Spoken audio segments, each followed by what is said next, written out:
Pessoal, estamos aqui de novo para falar da prescrição na improbidade administrativa. Já tem vídeo sobre esse tema no canal, mas agora é um vídeo, o de hoje é um vídeo específico para dar uma atenção especial para a chamada prescrição intercorrente. Vou explicar melhor esse conceito de prescrição intercorrente no âmbito da improbidade administrativa.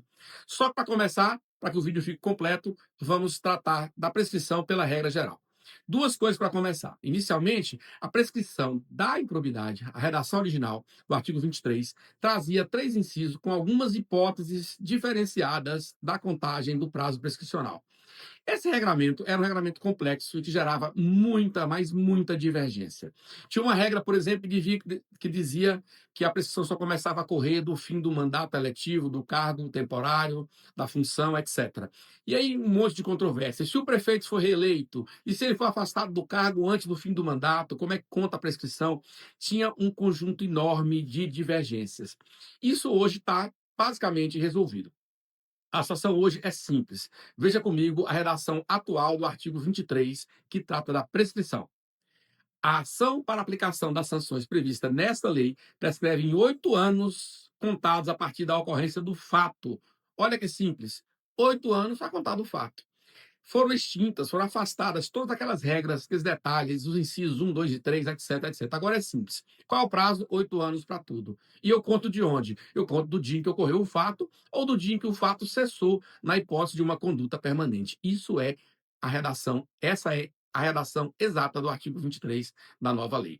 Ok, essa redação ela trouxe, obviamente, algumas vantagens, algumas questões positivas, tem algumas críticas, nós não vamos entrar nesses detalhes todos aqui agora. Mas o fato é que a regra atual agora também traz elementos relativos à suspensão e interrupção do prazo. Então, o prazo ele é suspenso com a instauração do inquérito civil por até 180 dias ou com a instauração do procedimento administrativo de apuração por advocacia, pelo ente público, pela advocacia pública. Então, você tem uma suspensão por até 180 dias. Por que até 180?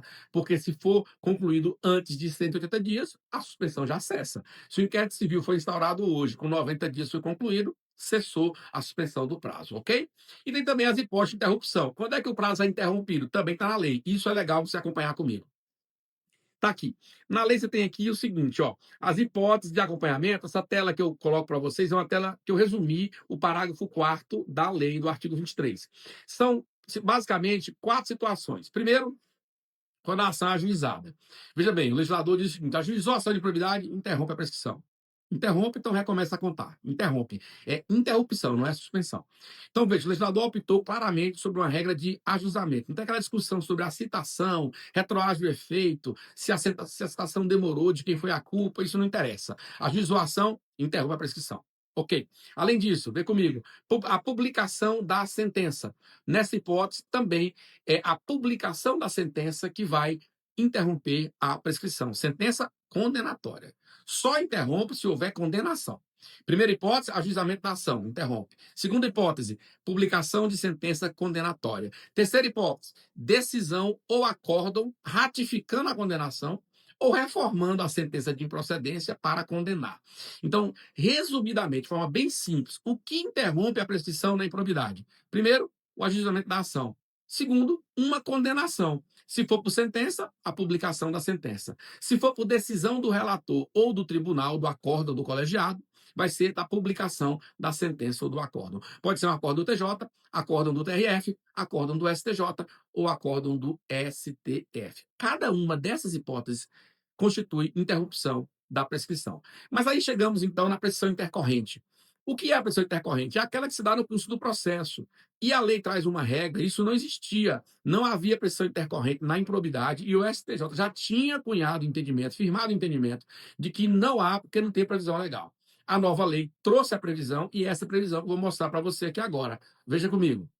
Então, veja, o parágrafo 8º do artigo 23 traz a regra da prescrição intercorrente. E é nisso que eu quero focar agora de forma bem breve. Primeiro, interrompida a prescrição por qualquer uma daquelas hipóteses que nós já vimos, o prazo recomeça a contar, só que pela metade. Ou seja, publicada a sentença condenatória, o prazo recomeça por 4 anos. Proposta a ação de probidade, o prazo recomeça por 4 anos. Publicado o acordo do TRF confirmando a condenação, o prazo recomeça por 4 anos. Daí nós temos uma observação importantíssima, sutil, para você que quer entender de verdade o Instituto. Primeiro, a lei fala expressamente em prescrição intercorrente, mas não se aplica a ideia da interrupção uma só vez. A prescrição da improbidade ela é interrompida toda vez que acontece um desses eventos. Portanto, ela pode ser contada de 4 em 4 anos, sucessivas vezes. Isso é um argumento que enfraquece a crítica que é feita à prescrição intercorrente no âmbito da improbidade. A segunda informação importantíssima para esse vídeo é que a prescrição intercorrente, o legislador usou esse nome, essa expressão, prescrição intercorrente, está lá no parágrafo 8º do artigo 23. Então, todo mundo usa a expressão. O Supremo usa, o STJ, a doutrina, todo mundo. Mas, a rigor, nós temos aqui uma sutileza. Prescrição, toda prescrição pressupõe inércia. Prescrição pressupõe inércia da parte. A da improbidade, não. Não interessa se nesses 4 anos subsequentes à interrupção o MP ou a advocacia pública atuou de forma diligente, participou de todos os atos, fez todos os requerimentos pertinentes de forma tempestiva. Não importa. Mesmo que ele não esteja inerte, mesmo que o autor da ação esteja agindo corretamente, de forma célere, de forma diligenciosa, a prescrição vai acontecer. É um dado objetivo. O legislador escolheu um critério objetivo. 4 anos e acabou. Não pressupõe inércia. Então, há julgados do STJ, tem um julgado recente da relatoria do ministro Falcão, em que ele trata por um escorrego de que a pressão intercorrente na improbidade exige inércia da parte. Claro que não exige. A lei trabalhou com um critério diferente. É por isso que a doutrina vem dizendo, por exemplo, o livro do professor Gajardoni, escreveu junto com o Favreto, o desembargador Favreto e outros, ele diz, olha, não é propriamente uma prescrição intercorrente.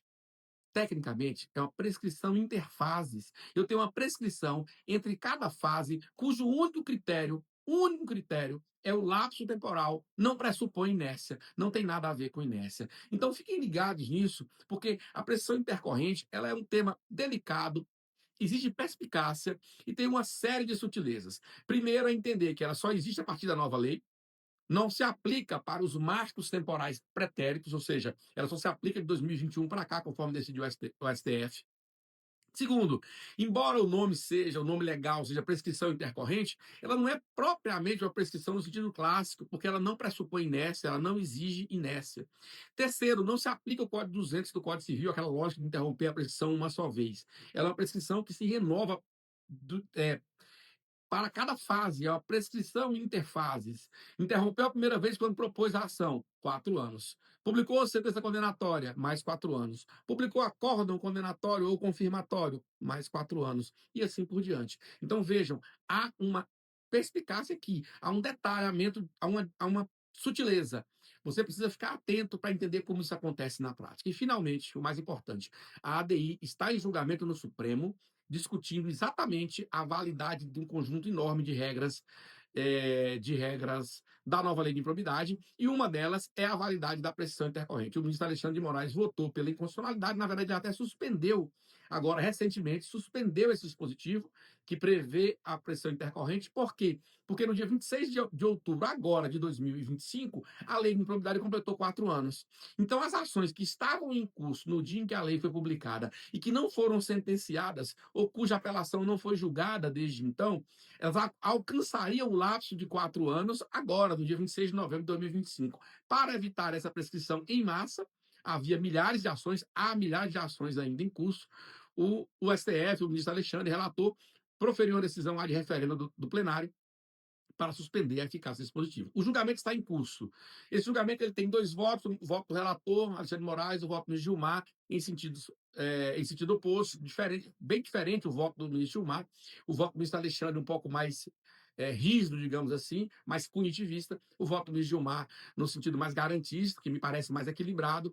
E o caso está com pedido do ministro Fachin. Vamos acompanhar, fiquemos atentos, fiquemos ligados. Esse assunto é muito importante. Se a tese do ministro Alexandre não prevalecer, essas ações todas prescreverão. Milhares de ações. E da agora adiante, vai se exigir um cuidado especial do Ministério Público, da Advocacia Pública e do Judiciário na condução das ações de improbidade, porque, afinal de contas, se por um lado ninguém pode ser processado para além do tempo razoável, para além do tempo que a lei define, por outro, nós não podemos também ser condescendentes ou aceitar como normal que prescrevam as imputações de improbidade condutas tão graves.